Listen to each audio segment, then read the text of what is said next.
lave ce qui est souillé, baigne ce qui est aride, guérit ce qui est blessé, assouplit ce qui est raide, réchauffe ce qui est froid, rend droit ce qui est faussé.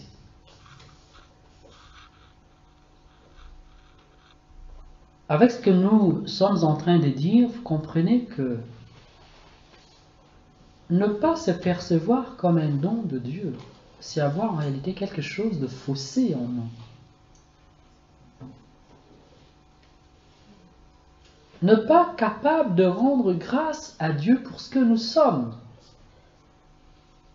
relève, comment dire, d'un malaise profond en nous.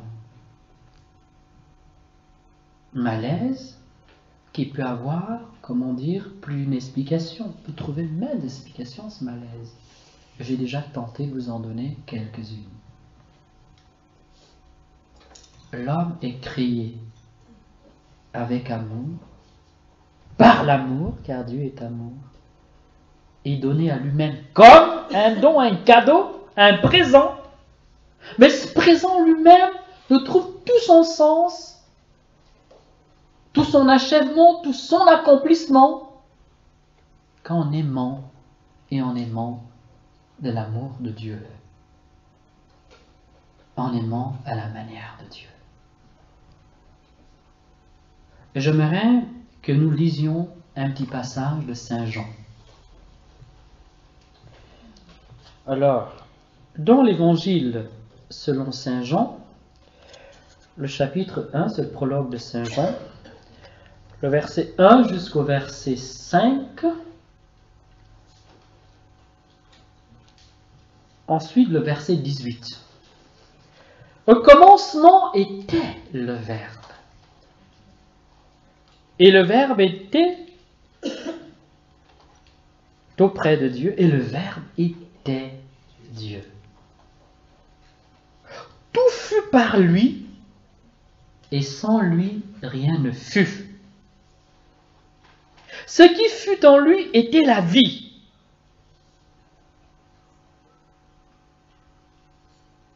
Amen. Le verset 18.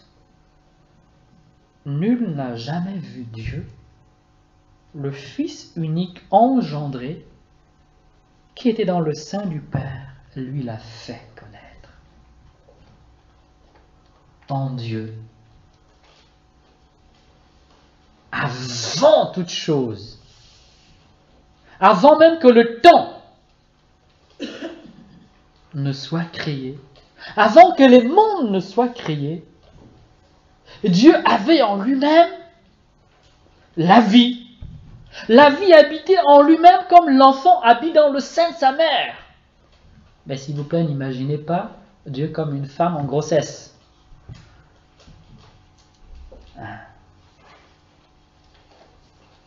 La vie habitait en lui, dans toute sa plénitude. Et cette vie était aimée. Et aimée de la manière la plus parfaite qui soit. En Dieu, au commencement. Dieu n'a pas de commencement. Il n'y a pas de commencement en Dieu.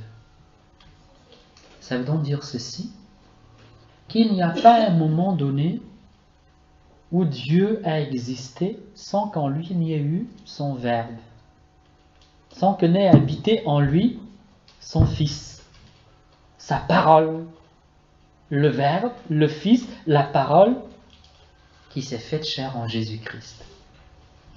Elle a pris un visage visible en Jésus-Christ, mais elle habite en Dieu de toute éternité, sans commencement et sans fin. Et cette vie-là est aimée infiniment du Père lui-même, de Dieu lui-même. Amen. Amen.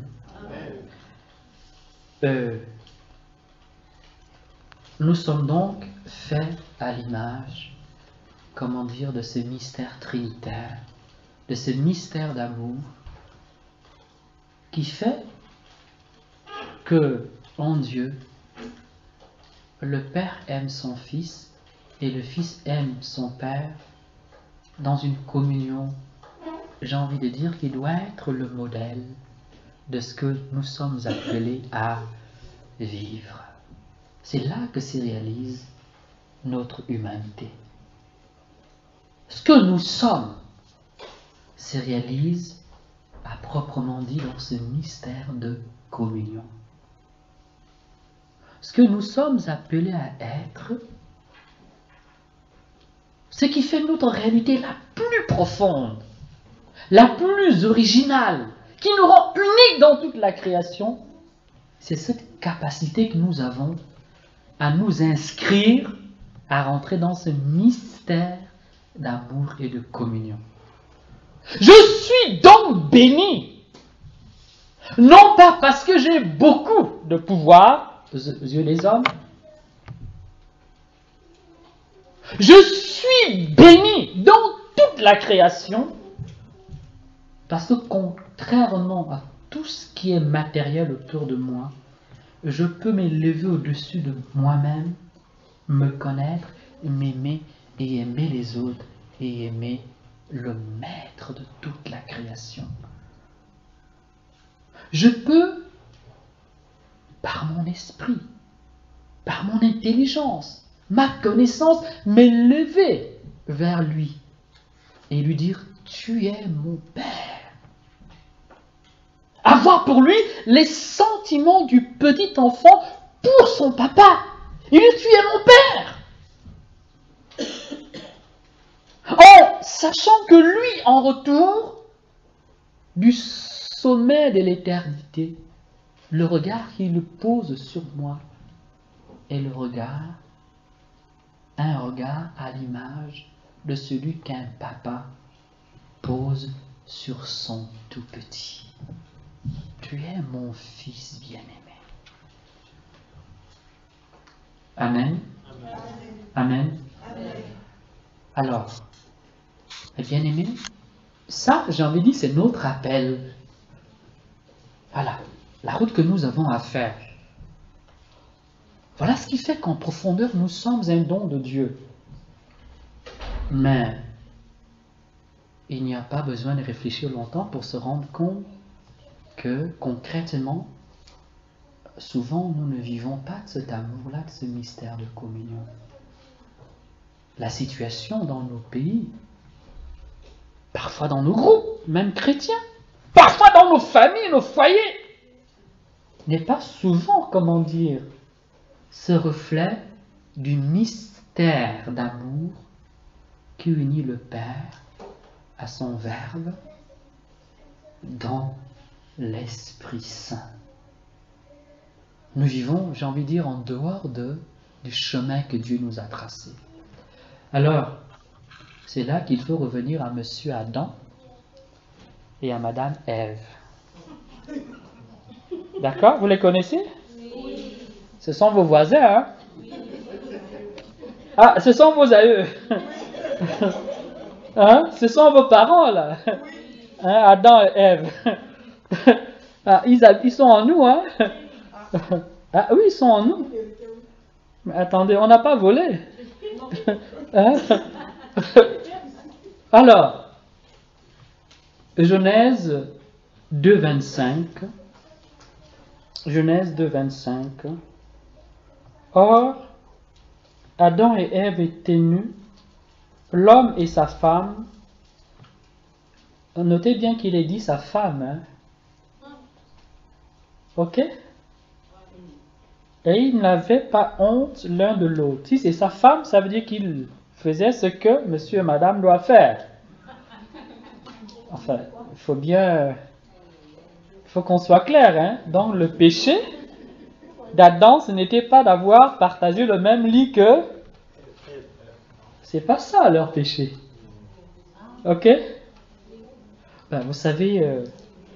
Bon, je vais vous raconter une petite histoire. Hein? Là, c'est pour rire un peu. Hein? D'accord, je vais raconter une petite histoire. Ça va vous amuser. Ne vous mettez pas en colère. Vous savez, quand Ève est allée dans la forêt chercher l'arbre, là, le fruit que les hommes ont bloqué, là, il n'est pas tout à fait descendu. Vous savez qu'est-ce que faisait Adam? Non, mais imaginez qu'est-ce que faisait Adam. Hein? Il dormait. Adam est allé voir le bon Dieu. Oui. Elle a dit, mais vraiment, merci pour ce que tu as fait là. Ah, mais vraiment. Attendez, mais c'est écrit dans la Bible. Hein? Quand Adam... Écoutez, c'est le verset 22. Puis de la côte qu'il avait tirée de l'homme, Dieu façonna la femme et il la mena à Adam. Alors celui-ci s'écria, oh, pour le coup, c'est l'os de mes os, la chair de ma chair, ce sera ma femme. Hein? Il fallait bien qu'il ait dit merci à son bienfaiteur, non? Ça va? Non, mais tu vas comprendre. Donc, pendant que la femme était là-bas à la forêt, Adam, lui, il est passé voir le bon Dieu pour lui dire merci. Il dit, mais vraiment, je voulais te dire merci parce que tu as pensé à moi. Soi-disant, Dieu a vraiment pensé à Adam. C'est dit, hein? Dieu vit qu'il n'était pas bon pour l'homme d'être. Donc, il avait pensé à lui. Vous voyez, c'est encore l'amour de Dieu. Ok? Donc, lui aussi, porté par le même élan, il est allé trouver Dieu pour lui dire merci. La reconnaissance. Et puis, pendant qu'il disait merci au bon Dieu, le bon Dieu était très content. Au passage, il dit, mais au fait, il m'en reste beaucoup là. Est-ce que tu ne veux pas?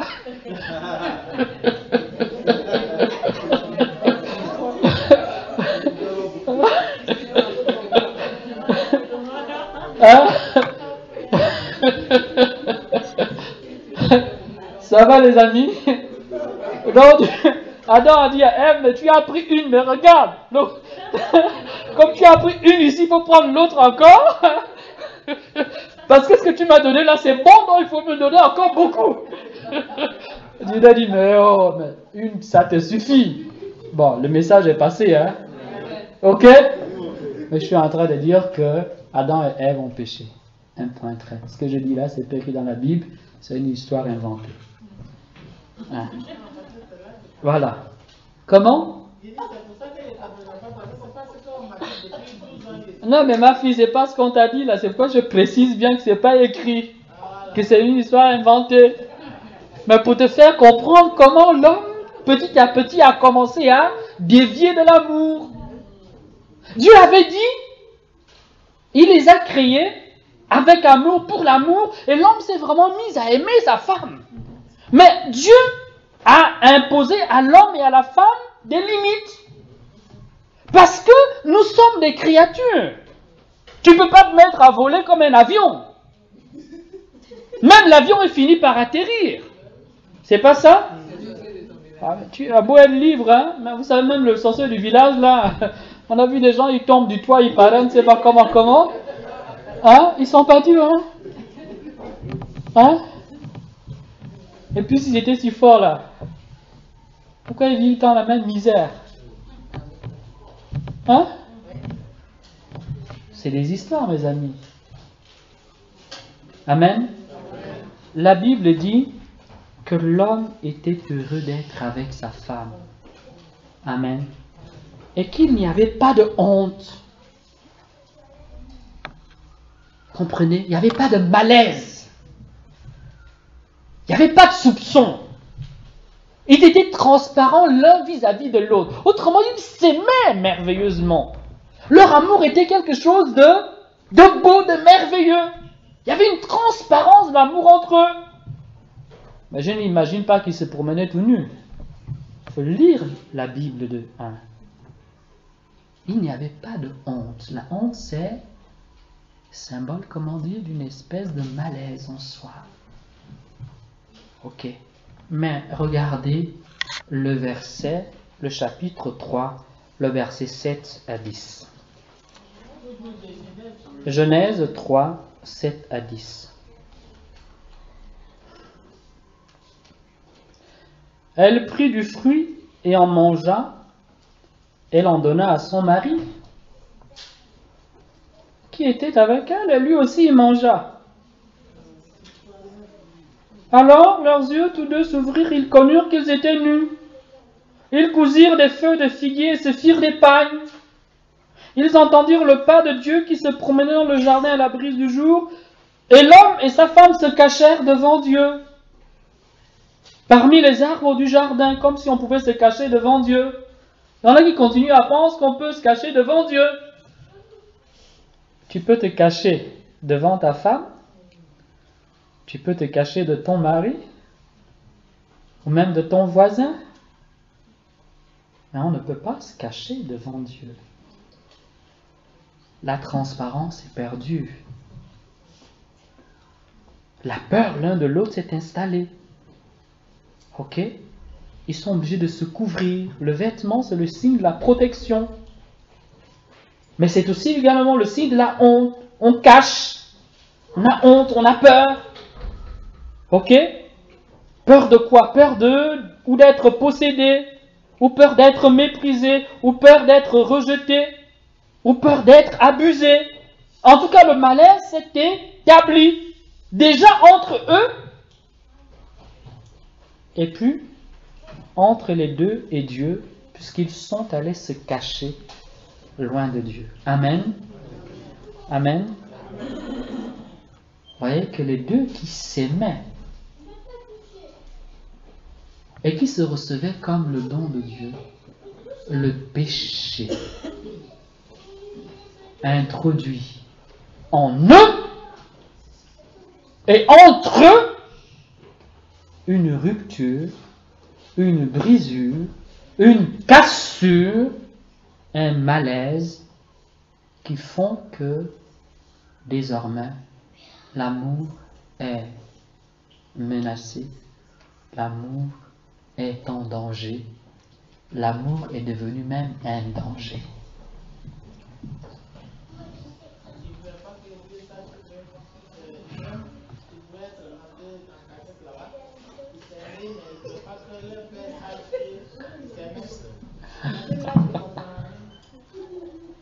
Il ne voulait pas que leur père qui les a créés sache qu'ils s'aiment, mais il voulait le faire en cachette là-bas. Et comme lui, il a reçu, donc là, ils ont eu honte maintenant et puis c'est ce que je ne comprends pas bien. Parce que c'est pas ce que. Amen. Amen. Amen. On va avancer, je reviendrai souvent sur les choses. Hein? Voilà, je vais venir sur les choses. Ce que j'aimerais que vous perceviez maintenant, hein, ceux qui ont compris, vous pouvez repartager entre vous aussi. Ce que j'aimerais que vous compreniez, c'est que Dieu ne nous a pas créés avec un mépris de nous-mêmes. Quand Dieu a créé l'homme et la femme, lui-même, il s'est émerveillé. Et quand Adam a vu la femme, autrement dit, lorsque les hommes se sont rencontrés, hommes et femmes, ils se sont appréciés. L'un était pour l'autre, ils n'étaient pas des menaces les uns pour les autres. La femme était accueillie comme un don de Dieu et l'homme était accueilli par la femme comme un don de Dieu. Mais s'il vous plaît, derrière l'image de l'homme et la femme, c'est l'image de toute l'humanité. Celui qui vit avec toi, celui qui n'est pas de ton ennemi, celui qui n'est pas de ta famille, ou celui même qui est de ta famille, ou même ta propre femme, ou même tes propres enfants, aujourd'hui sont devenus des dangers pour toi, des menaces pour toi. Mais à l'origine, c'est pas ce que Dieu a instauré. Ok? Ce que Dieu a instauré, ce que Dieu a voulu, c'est que la différence soit source d'émerveillement, soit source de communion, soit source d'enrichissement. La femme peut donner à l'homme ce que l'homme n'a pas, et l'homme peut donner à la femme ce que la femme n'a pas. Et plus largement, les hommes deviennent complémentaires, ils deviennent source d'enrichissement, source de grâce, source de bénédiction, source d'action de grâce. Quand je vois mon frère, je peux bénir Dieu pour ce qu'il est. Non pas commencer à voir, faire des calculs. Bon, puisqu'il est comme ça, je vais faire comme ça.